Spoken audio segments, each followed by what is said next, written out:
Kain po, tanghalian tayo. Tanghalian ko malapit na sa hapunan kasi umalis ako.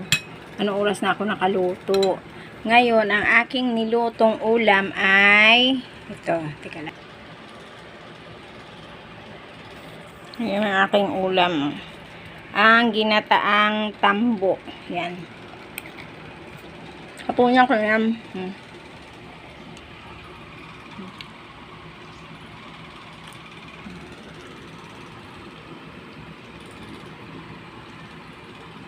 Yan. Hipon. May lagyan ko ng hipon. Hapunan ko na yan. Tsaka yung prito kong tilapia kanina.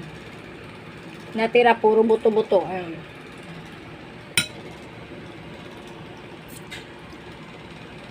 Ano yan, puro tinik na lang yan. Nilagyan ko ng puro tinik na nilagyan ko ng puro tinik yung tilapia na yan, nilagyan ko lang ng itlog tsaka harina kanina. Kasi yung laman yan, tinanggal ko. Yun yung baon ng anak ko. Kaya ngayon, tanghalian ko tsaka hapunan. Isa na lang. Kain tayo mga palalabs. Grabe, lakas na ulan ngayong hapon dito. Tuwing hapon na yata, umuulan. Baka tag-ulan na yata talaga yata.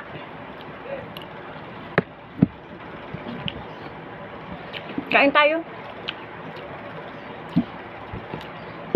Ito na pinaka-hapunan ko, tsaka tanghalian.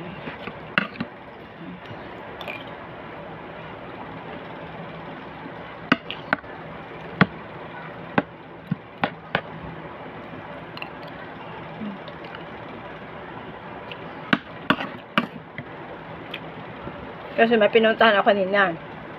Sabi ko, malis ko na maaga para hindi ako butan na ulan. Tama-tama lang. Dumating kami, maya-maya, bumagsak na ulan mag alas 2. Ay, nako. Kaya mga kamami, mga FB Reels, mga may palalabs, magdala palagi ng payong. Baka hudyat na yata talaga ito ng tag-ulan.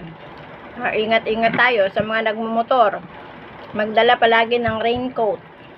Saka mag-ingat, dahan-dahan, lalo pag mga may baha-baha kayong madaanan, baka mamaya mga may lubak.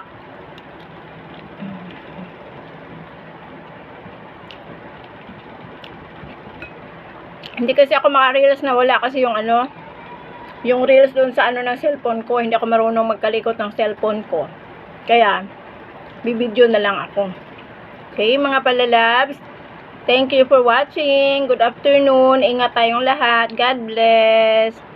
Bye. Love you all.